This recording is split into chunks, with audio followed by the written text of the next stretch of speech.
ये दशे चरित्र केले नारायणे,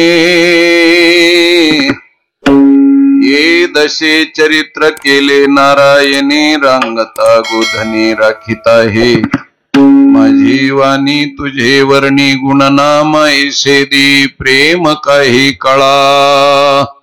प्रस्तुत प्राप्त प्रसंगी या अखंड हरिनाम सप्ताहाच्या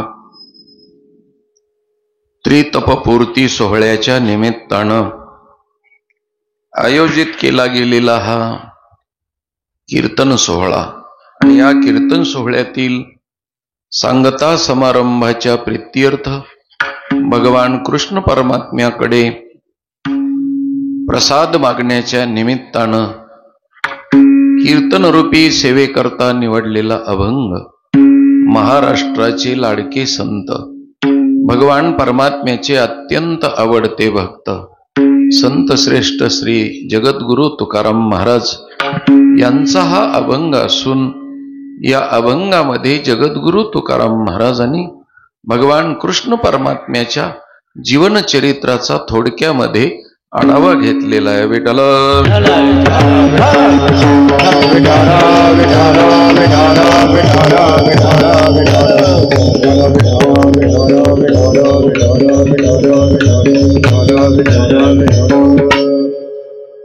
सर्व माता भगिनींच्या पायावरती सर्व श्रोतृवर्गांच्या पायावरती प्रणिपात लोटांगण दंडवत घालतो।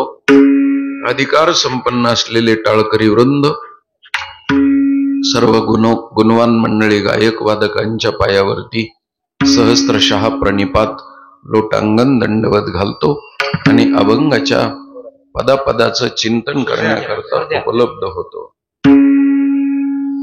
विठ्ठल विठ्ठल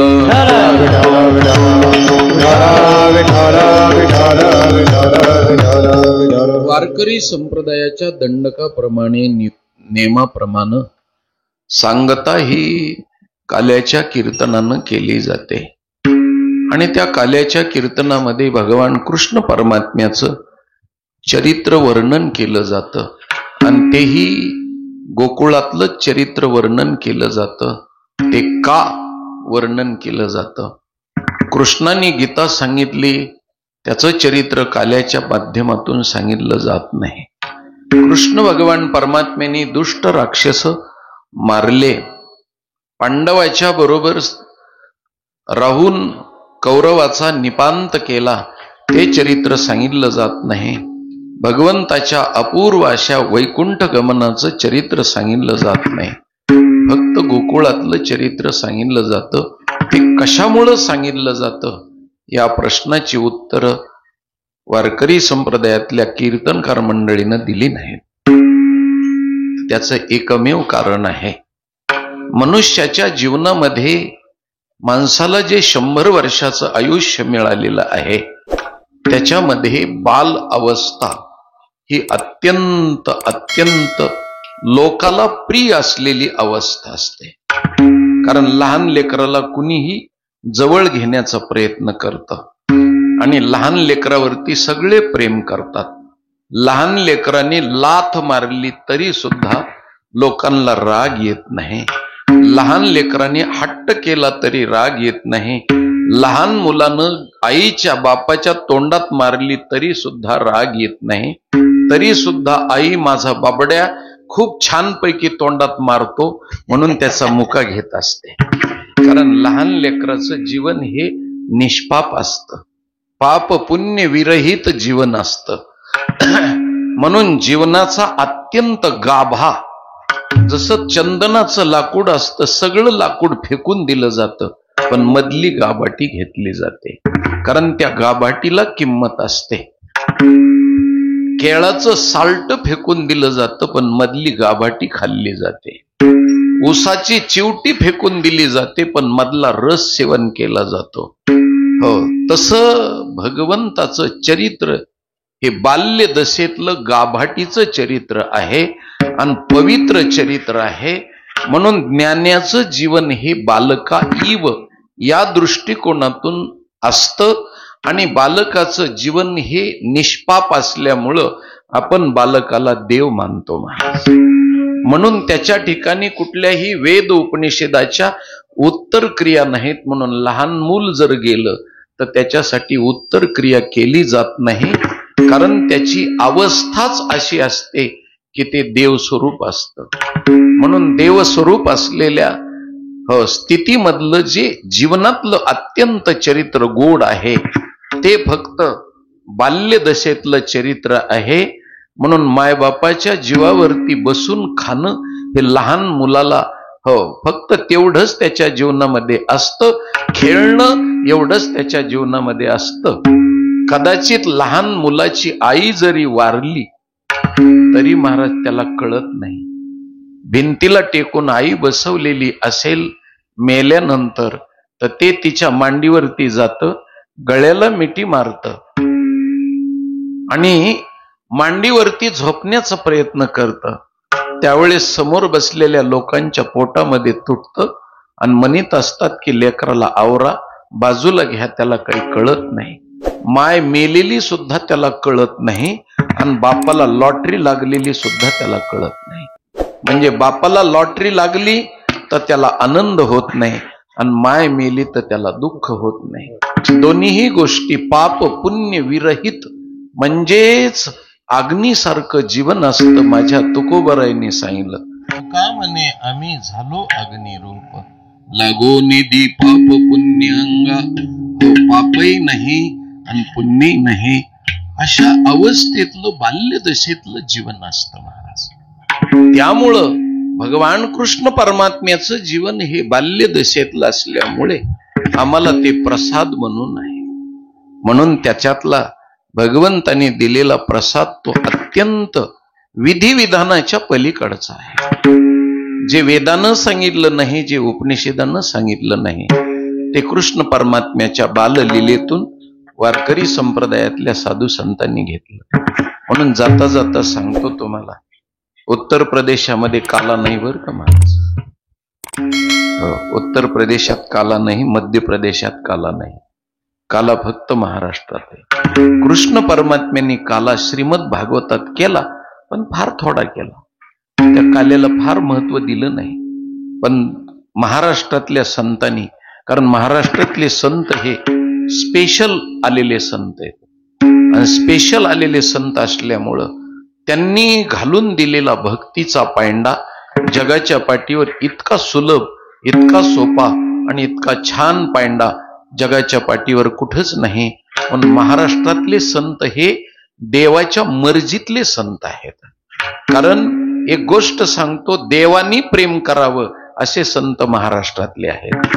आणि एक नाही, दोन नाही, तीन नाही, शेकड्याने संत प्रत्येक जातीमध्ये जन्माला आलेले संत आहेत. म्हणून त्या संतांनी निवडलेलं जे आहे ते अति उत्तम आहे. म्हणून भगवंताच्या या काल्याचं स्वरूप लहान अवस्थेतल्या बाल्यदशेतल्या अवस्थेचंच केलं जातं, इतरत्र कोणतंही केलं जात नाही. रामाचा अवतार आदर्श आहे, परंतु रामाचं चरित्रही काल्याला घेतलं जात नाही. त्याची बी पुन्हा विशिष्ट कारण आहेत आणि सगळी कारणं सांगत गेलं तर याच विषयावरती आपलं कीर्तन समाप्त होईल. फक्त वारकरी संप्रदायात काला कृष्णाच्या चरित्रानं का करायचा याची उत्तर जवळजवळ 7-8 उत्तर आहेत आणि ते सगळे उत्तर सांगण्यामध्ये आपलं महाराज विषय संपून जाईल. आपल्याला वेळ कमी असल्यामुळे मी बाकीचा विषय न सांगता प्रमुख विषयाकडे चिंतना करत वळतो. विठ्ठल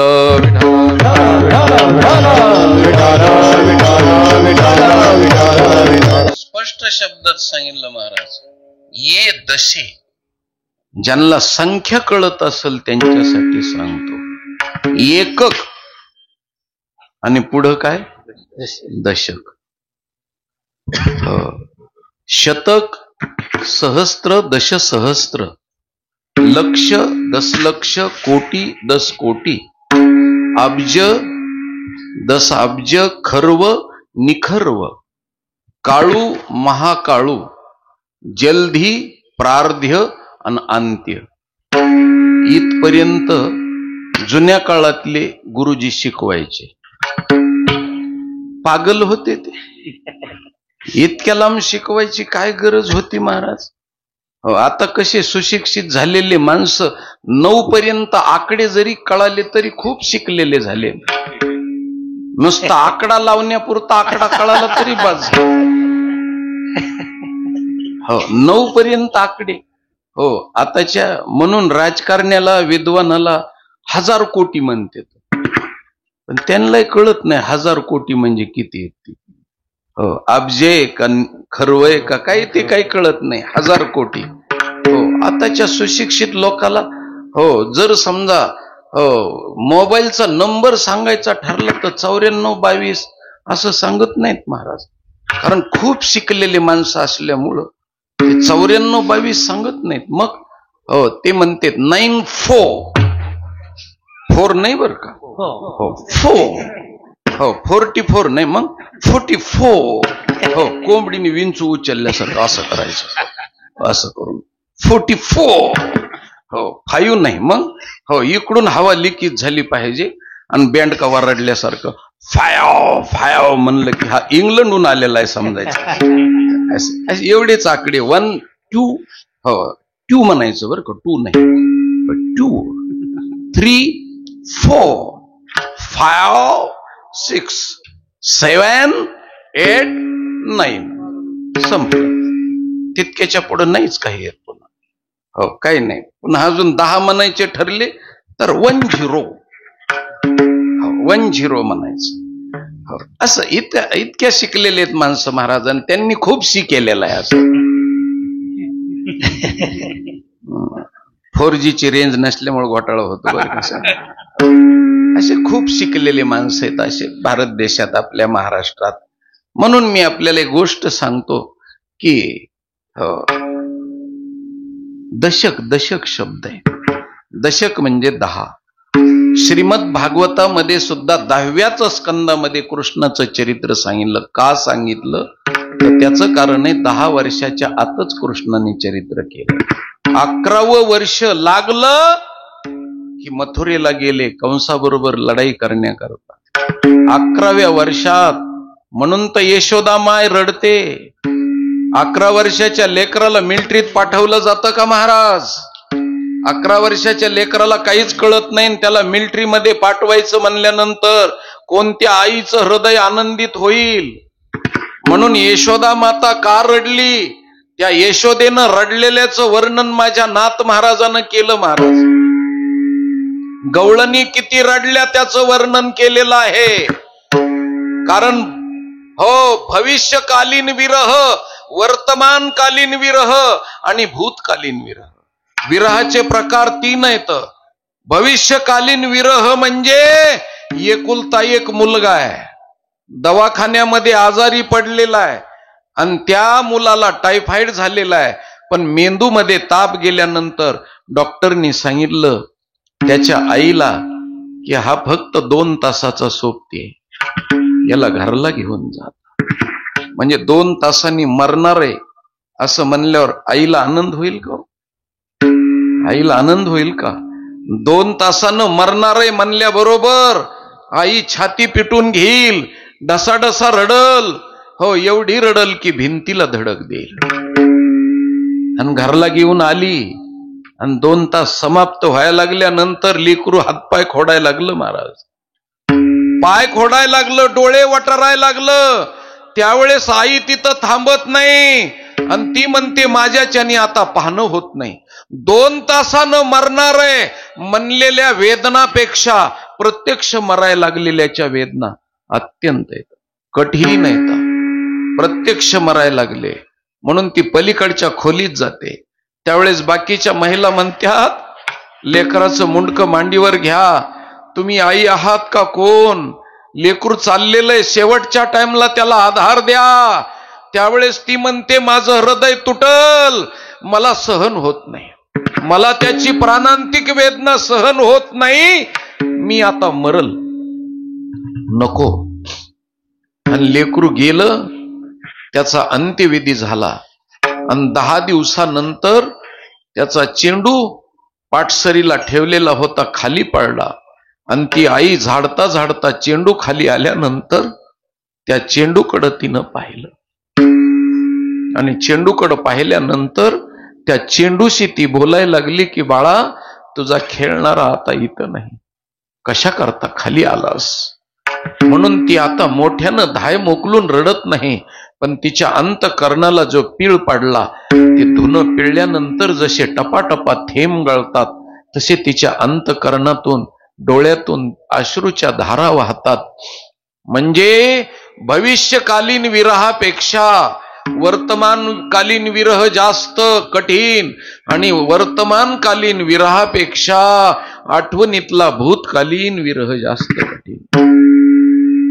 तसा कृष्ण परमात्मा जाणारे म्हणून आदल्या रात्री अक्रूराचा रथ आला महाराज, आणि यशोदेच्या दारात थांबल्याच्या नंतर गवळणी जमा झाल्या, आणि त्या गवळणीनं यशोदेला विचारलं. नाथ महाराजांनी भविष्यकालीन विरह सांगितलं महाराज. काय म्हणल्या गवळणी? गवळण म्हणती यशोदेला कोठे गी सावळा, कार्थ शृंगारीला सांगे ओ मजला.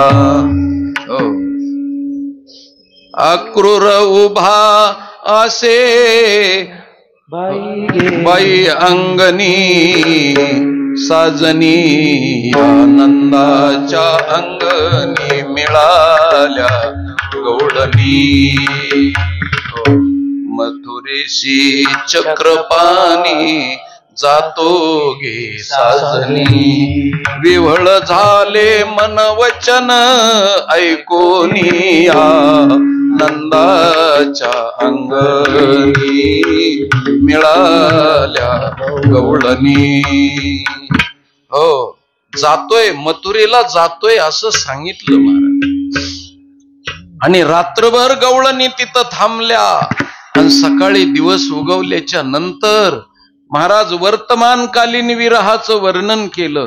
रथी चढले वनमाळी आकांत त्या गोकुळी.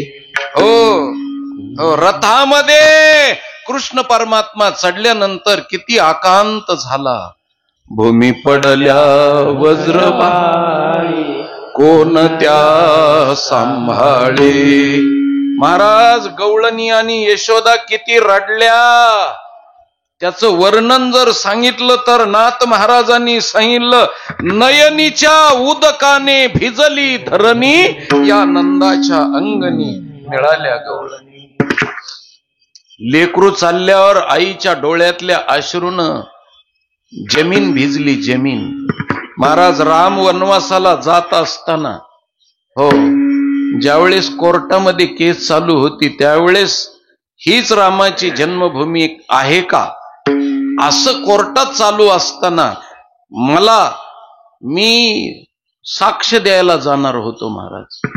कशासाठी साक्ष द्यायला जाणार होतो तर संतांनी सांगितलं की राम वनवासाला जात असताना कौशल्या जी रडली ती तिच्या डोळ्यातल्या पाण्यानं 100 एकर जमीन खारी झाली महाराज. तिथं खारी झाली, चोपन जमीन झाली डोळ्यातल्या खाऱ्या पाण्यानं.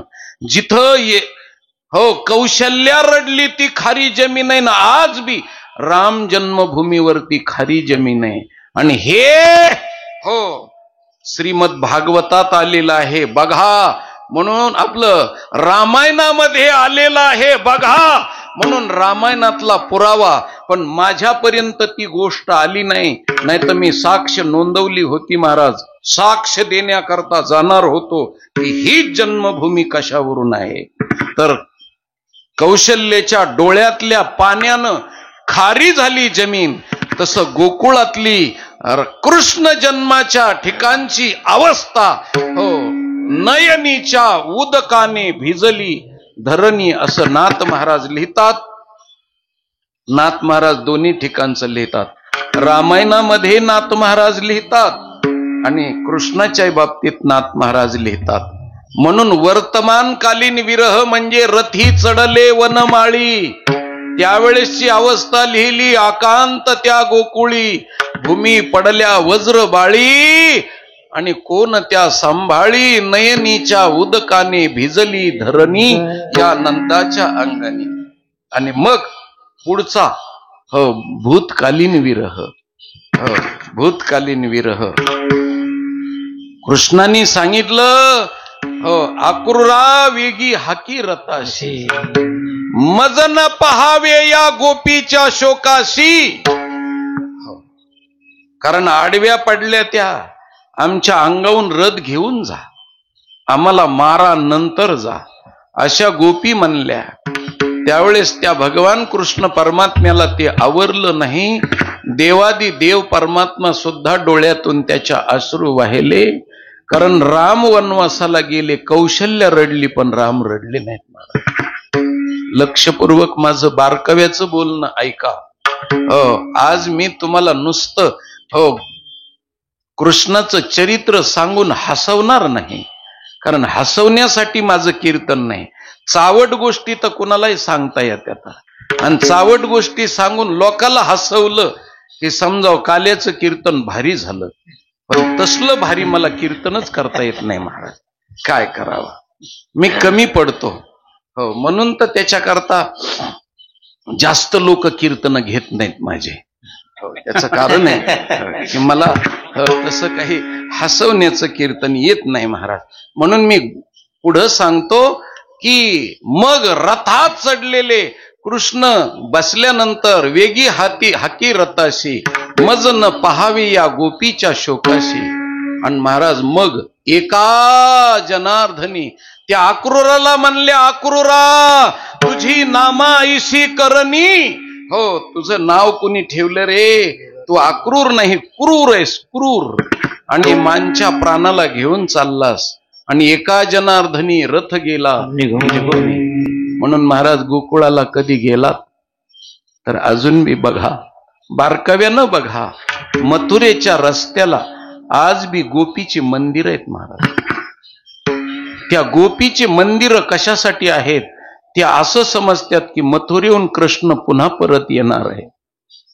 हो त्याची वाट पाहण्याकरता आज बी गोपी रस्त्यावर बसलेल्या आहेत, रस्त्यावर बसलेल्या आहेत त्यांची वाट पाहत. म्हणून महाराज त्यांना शोक आवरला नाही. मी गोष्ट कशासाठी तुम्हाला सांगितली तर कृष्णाचं वय 11व्या वर्षाला लागलं की कृष्ण मथुरेला गेले, आणि 5 वर्षाचे असताना गवळणीत खेळले. आणि त्यावेळेस आम्ही म्हणतो गवळणीचं आणि कृष्णाचं लपड झालं, असं म्हणणाराच्या जिबीला किडे का पडू नयेत महाराज, असं माझं मत आहे, असं माझं मत आहे. आणि हे प्रत्यक्ष मी नाही सांगत, कृष्ण परमात्म्याची माय यशोदा सांगते. माझं पदरचं वाक्य आहे का महाराज? किती वर्षाचे होते, गवळणीत खेळत होते त्या टाइमला? 5 वर्षाचं. आणि 5 वर्षाच्या लेकराच्या ठिकाणी विषयाचा भाव आहे असं म्हणणाऱ्या माणसाला लाज कशी वाटत नसेल, कशी शरम वाटत नसेल की 5 वर्षाचं लेकरून त्याच्या ठिकाणी गवळणीचा आणि त्याचा संबंध आल्याच्या नंतर ह्यांचा विषयाचा भाव आहे असं म्हणायला बेशरमपणा कसा वाटत नसेल. म्हणून कृष्णाचं वय 5 वर्षाचं आहे. आणि मग यशोदेला विचारलं की कृष्णाचं वय 5 वर्षाचं म्हणजे हे गवळणीत खेळलेल्याचं शेवटचं आहे का सुरुवातीचं आहे? असे शंकाखोर लोक आहेत. त्यावेळी यशोदेनं सांगितलं, अरे हे शेवटचं वय, 6व्या वर्षाला लागलं की मी गाई राखायला पाठवलंय.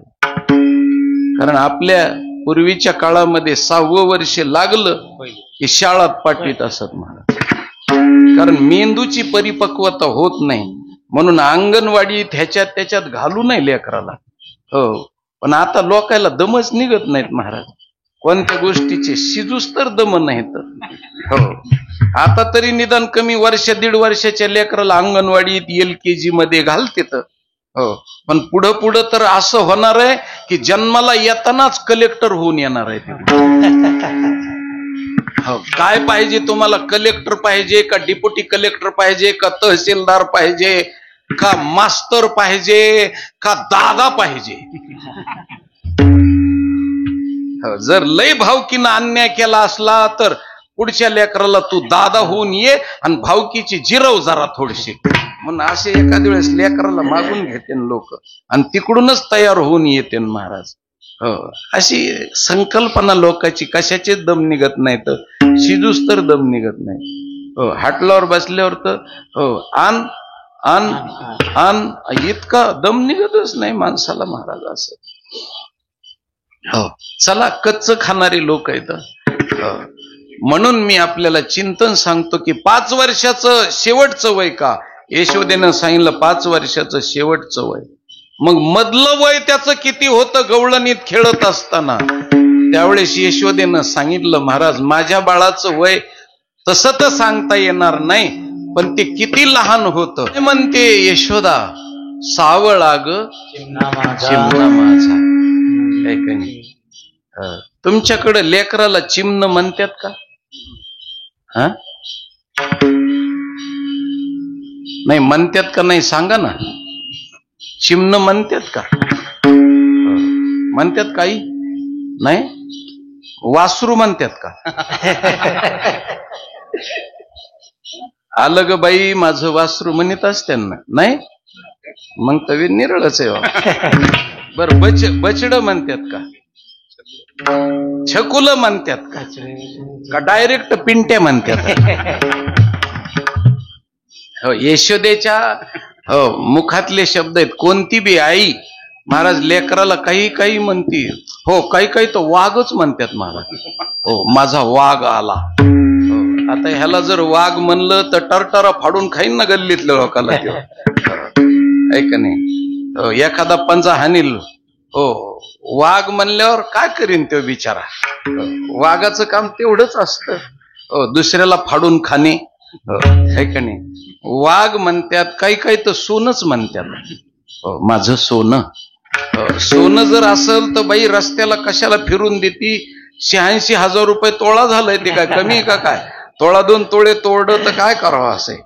सोनं म्हणणार, वाघ म्हणणार असे महाराज. तसं माता भगिनी म्हणतात की माझा चिमण. हो, चिमण म्हणजे हो किती वर्षाचं वगैरे नाही महाराज. चिमण म्हणजे लहान. आता चिमण सुद्धा हा हो वात्सल्यातला शब्द आहे. आणि चिमण कशाला म्हणतात, कसं म्हणतात, त्याचं बारकाव्याने जर विचार केला हो तर चिमण म्हणजे 80 वर्षाची म्हातारी हो हो 95 वर्षाच्या म्हाताऱ्याला म्हणत नाही महाराज माझं चिमण आलं म्हणून. आता ते काय चिमण असतं का? ते घोबड असतं. ते घोबड असतं, गिदाड तोंड असतं. आणि ते बी घोबड म्हणायचं ठरलं तर आमच्या माता भगिनी डायरेक्ट घोबड असं म्हणत नाहीत. आलो बाया घोबड तोंड. हो, गिदाड तोंड. हो, गिदाड तोंड म्हणतात. नाश गिदाडासारखंच बघते बाया असं करतात. त्याची ती टुनिंग असते बरं का. टुनिंग आहे त्याची. म्हणून हो, चिमण म्हणजे ज्या टाइमला चिमणी हो चारा आणायला जाते आणि महाराज घरट्यामध्ये पाखरू असे बारीक बारीक पंख असे हलवतं आणि मोठं तोंड करतं, त्यावेळेस त्याला चिमण म्हणतात महाराज. म्हणून माझ्या नाथ महाराजांनी सांगितलं, पक्षिनी प्रभाते चारी अशी जाये, पक्षिनी प्रभाते चारी अशी जाये, पक्षिनी प्रभाते चारी अशी जाये, प्रभाते चारी अशी जाये, पिलवाट पाहे उपवासी, पिलवाट पाहे उपवासी, पक्षिनी प्रभाते चारी अशी जाये, प्रभाते चारी अशी जाये. हो, पंख न फुटलेलं त्यावेळेस चारा घालणारी जी असते पक्षिणी, त्याला चिमण म्हणतात महाराज. चिमण. आणि असं माझं चिमण आहे. माझे आचुडे बचुडे चकुडे राधे रुपडे, माझे आचुडे बचुडे चकुडे राधे रुपडे, माझे आचुडे बचुडे चकुडे राधे रुपडे, माझे आचुडे बचुडे चकुडे राधे रुपडे पाघर भालीची कुठडे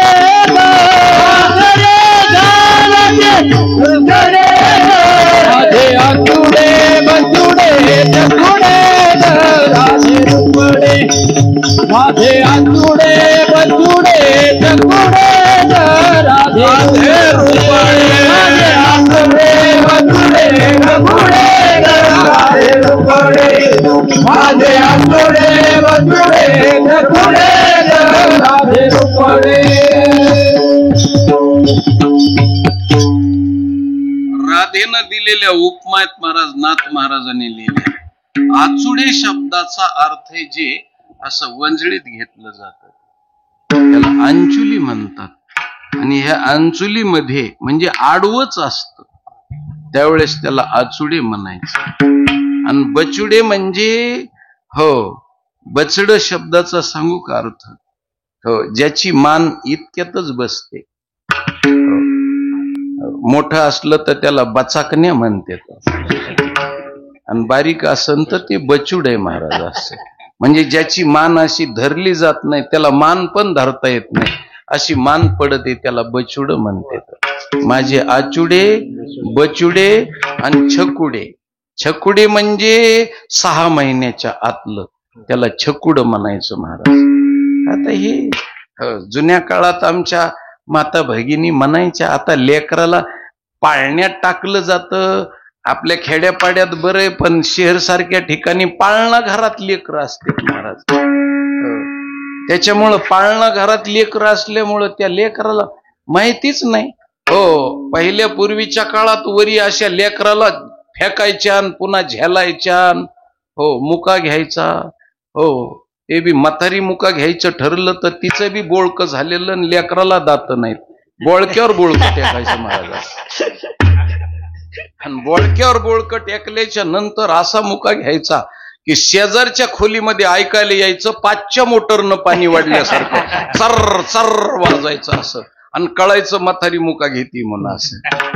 आता मुका घेण्याचं स्वातंत्र्य आईला सुद्धा नाही महाराज हो आता सुशिक्षित महिला मंडळी मुके घेऊ देत नाहीत अशा त्या हो मुका घ्यायचा ठरलं तर असं तिकडे येतीच्या अंतरण आणि इकडे येतीच्या अंतरण असं असं करायचं असं करायचं असं त्याला फ्रँकिस म्हणतात महाराज. आता असलीच्या पोटी कुठं भगत सिंग आणि राजगुरू येत असतात का जन्माला बाबा विठ्ठल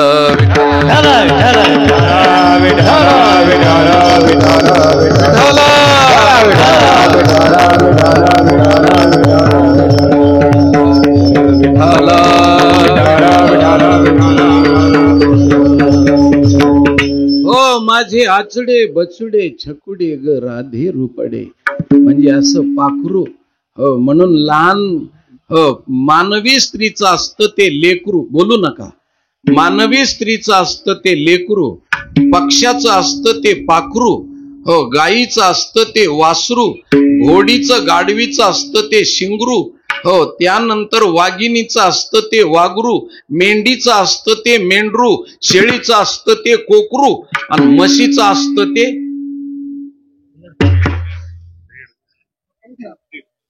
मला वाटलं तुम्ही ते पूर्ण करताना काय पण सगळा गुत्ता मलाच दिलाय तुम्ही एकट्याला हो तुम्हाला वाटलं तुम्हीच सगळं बोलाव हो माझ्याकडे एवढा गुत्ता म्हणल्यानंतर हो निदान कमीत कमी हो 10वा बामणाकडे असा नका पण खौर तरी निदान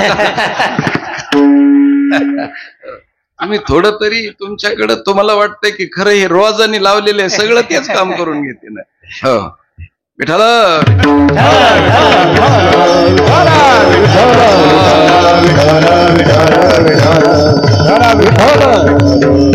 इतकं लहान लेकरू होतं त्यावेळेस ते गवळणीमध्ये खेळत होतं सावळा ग चिमणा माझा आणि सरते शेवटी किती लहान होतं किती लहान लहान कृष्ण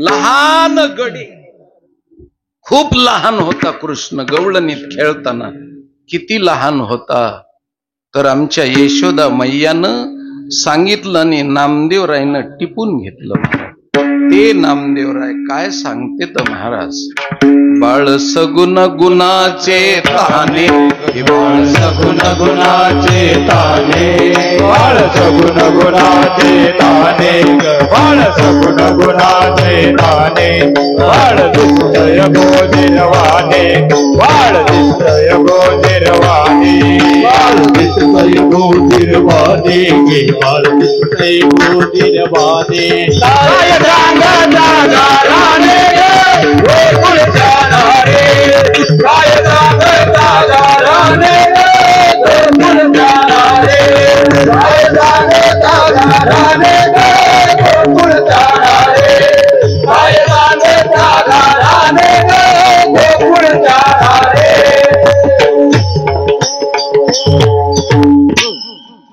हो, बाळ सगुण गुणाचे तहाने.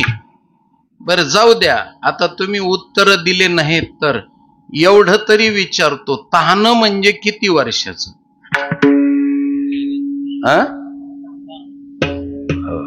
भाऊनी सांगितलं 6 महिन्याचं, काकाने सांगितलं 1 महिन्याचं, 6 महिन्याचं. तहान म्हणजे 6 महिन्याचं. छान उत्तर दिले, कारण तुम्ही बरेच कीर्तनकार वाट लावलेले दिसते. काही का सणा 33% 1 उत्तर आलं, आणि बाकीच्या 66% 2 उत्तर आले. पण तुम्हाला एक गोष्ट सांगतो, 6 महिन्याचं बी नाही, तहान म्हणजे 6 महिन्याचं नाही, 1 महिन्याचं नाही. मग तहान कशाला म्हणते तर ज्याला स्वतःची तहान भूक कळत नाही त्याला तहान म्हणते. असे तहान स्वतःची ज्याला कळत नाही. हो, कारण तुम्हाला एक गोष्ट सांगतो, पाजण्याची बी भूक आईलाच लागते आणि पिण्याची बी भूक आईलाच लागते. ते काही सांगत नाही महाराज, पण लेकराचे होठ कोरडे पडले की आईला कळतं, आईला ती जाणीव होते. म्हणून आई लेकराला पाजण्यासाठी जिचा पाहणा तयार असतो, कुणाला पाहून? तहाना पाहून पाहणा असतो. या दोन्हीचा समन्वय महाराज. म्हणून तहाना त्याच्या सापेक्ष पाहणा आहे, आणि तो पाहणा पिणार माझं लेकरू आहे. बाळ सगुण गुणाचे तहाने, आणि बाळ दिसते गोजिरवाने. आणि एवढ्या लहानपणामध्ये आळ घेता तुम्ही माझ्या लेकरावर.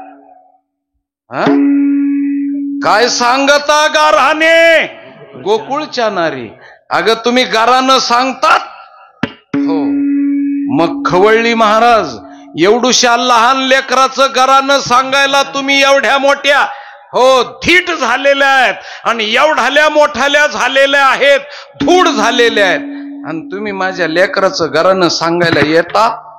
अशा शिव्या दिल्या महाराज खचून. हो, जिला लेकरू व्हायचंय तिने शिव्या पाठच केल्या पाहिजेत महाराज. का पाठ केल्या पाहिजेत तर तिकडून जर समजा लेकरांनी भांडण आणलं, तिकडून जर बंबारी सुरू झाली तर काय इकडून हरिपाठ म्हणायचा का? तिकडून जर शिवी सुरू झाली तर इकडं शिवीला डबल शिवी व्याजासकट मिळाली पाहिजे, फिक्स डिपॉझिट. हो, तरच तिकडची जिरती, नाही तर जिरत नाही महाराज. हो, म्हणून त्याच्याकरता शिव्या, हो जिला लेकरू व्हायचंय तिने अगोदर शिव्या पाठ करायच्या. हो, जिला लग्न करायचंय तिने उखाणे पाठ करायचे. हो, आणि जिला लेकरू व्हायचंय, कारण ती लेकरू कळ आणणारच आहे, आणि भांडण केल्याशिवाय राहणार नाही. मग तिथं तुम्हाला सांगतो, सप्त्यातला हरिपाठ नाचून जमत नाही.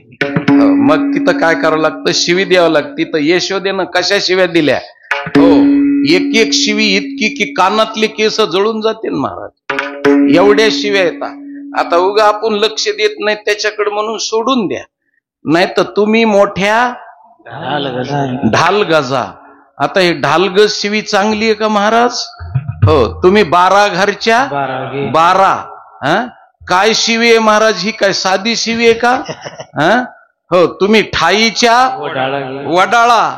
त्या काय वडाळ्याला राहणार आहेत का मुंबईच्या? वडाळा म्हणजे कशाला म्हणतात? हो, आता ह्या सगळ्या शिव्या उकल करून सांगत नाही तुम्हाला, कशाला शिव्या सांगू, पाहिल्या काय तुमच्याकडे कमी पाठ आहेत ती मी तुम्हाला नवीन संत देऊ अशी. हो हो, काही लोकांच्या लय शिव्या पाठ महाराज.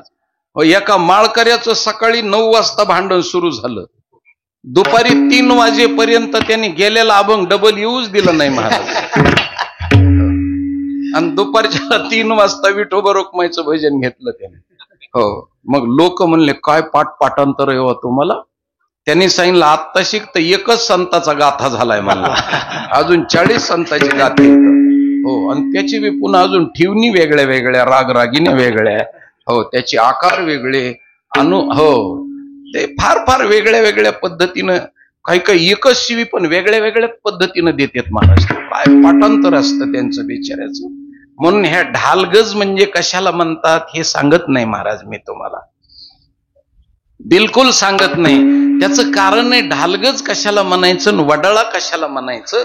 तर मेखीला बांधलेली गाय असते, ती मेख उपटून हो शेजाऱ्याचं धान खाऊन पुन्हा परत गोठ्यात येते, तिला म्हणतात वडाळ गाय.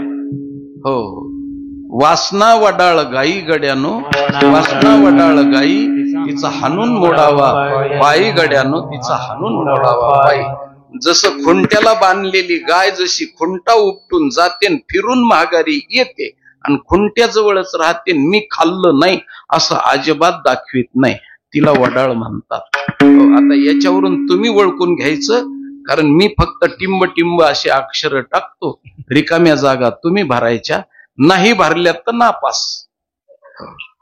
अशा गोष्टी येतात. म्हणजे तात्पर्य सांगायचं तर यशोदेने एवढ्या मोठ्या शिव्या दिल्या. त्या शिव्या कुणाला दिल्या? गवळणीला दिल्या नाहीत महाराज. लेकी बोले सुने लागे. तसं ज्यांनी कृष्णाच्या चरित्रावर शिंतोडे उडवले त्यांना शिव्या दिलेल्या आहेत महाराज त्या.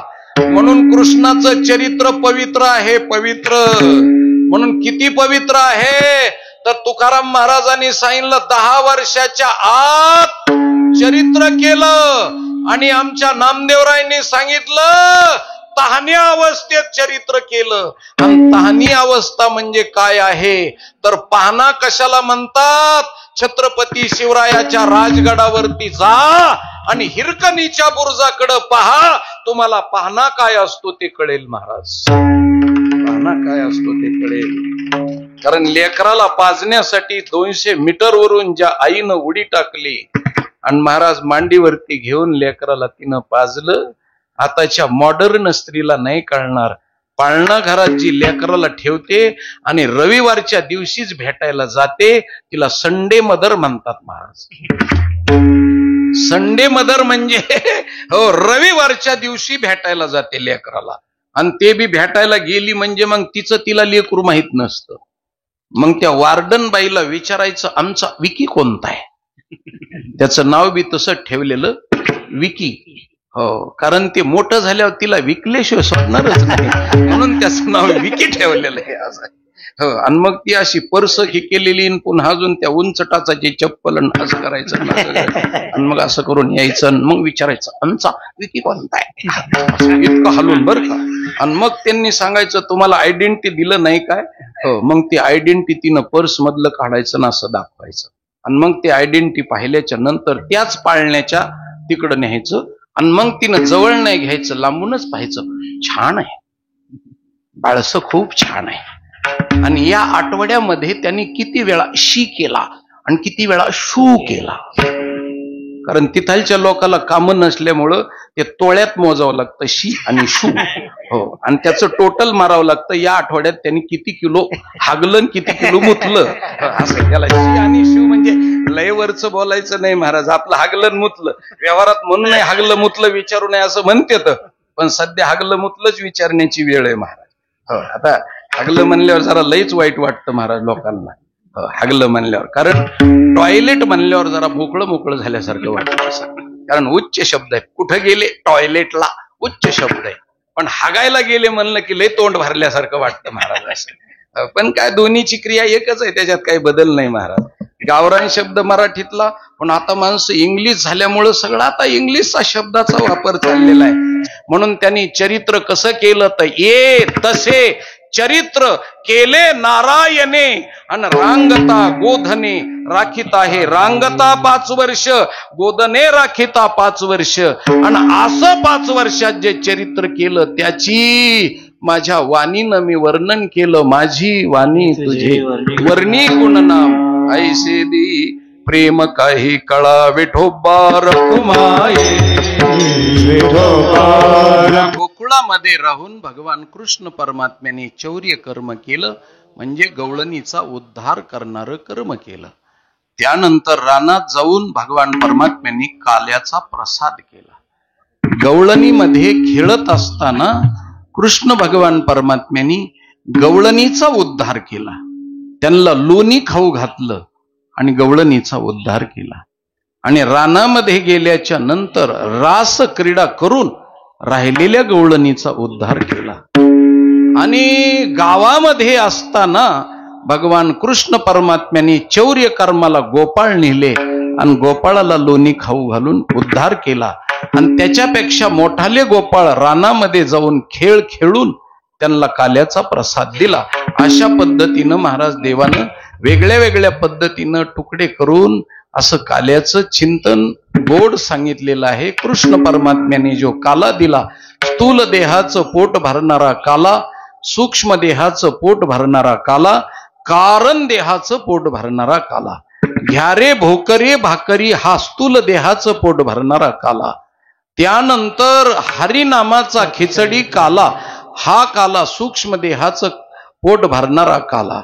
आणि तुका म्हणे काला कोठे अभेद देखील, हा कारण देहाचं पोट भरणारा काला आहे. वेगळ्या वेगळ्या पद्धतीत कृष्ण परमात्म्याने काल्याचं चिंतन केलं. सगळ्या गोपाळांना एकत्रित बसवलं. मोठाले गोपाळ जरा लांब ठेवले आणि लहानाले गोपाळ जवळ घेतले. आणि मध्ये कमळाच्या आकारामध्ये कृष्ण भगवान परमात्मा बसले. कारण आई लहान लेकराला जवळ घेत असते आणि मोठ्याला लांब लावित असते. त्या पद्धतीनं कृष्णानं जवळ लहान लहान गोपाळाला घेतलं आणि सगळ्याच्या शिदोऱ्या एकत्रित केल्या. आणि त्याच्यामध्ये आपल्या शुद्ध सत्वगुणाच्या कर्माची शिदोरी त्याच्यात टाकली आणि दोन्हीचा काला करून भगवंताने सगळ्यांच्या मुखामध्ये घातला. आणि ज्यावेळेस भगवान परमात्मा घास मुखात घालीत होते त्यावेळेस आमचे भानुदास महाराज तिथं हजर होते, ज्ञानेश्वर महाराज हजर होते. त्यांनी महाराष्ट्रातले लेकरासाठी काला मागून घेतला महाराज. म्हणून भानुदास गीती गात प्रसाद देतो पंढरीनाथ. कुंडली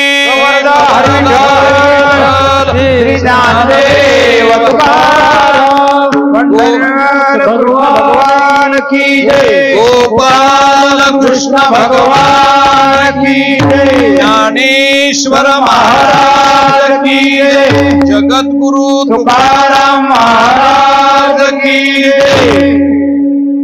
फुलं उधळायचे का आता? पुंडली कवरदा हरी विठ्ठल श्री ज्ञानदेव तुकाराम पंढरीनाथ भगवान की जय, ज्ञानेश्वर महाराज की जय, जगद्गुरु तुकाराम महाराज की जय. ज्ञानेश्वर माऊली ज्ञानराज माऊली महाराज, ज्ञानेश्वर माऊली ज्ञानराज माऊली महाराज, ज्ञानेश्वर माऊली ज्ञानराज माऊली महाराज, ज्ञानेश्वर माऊली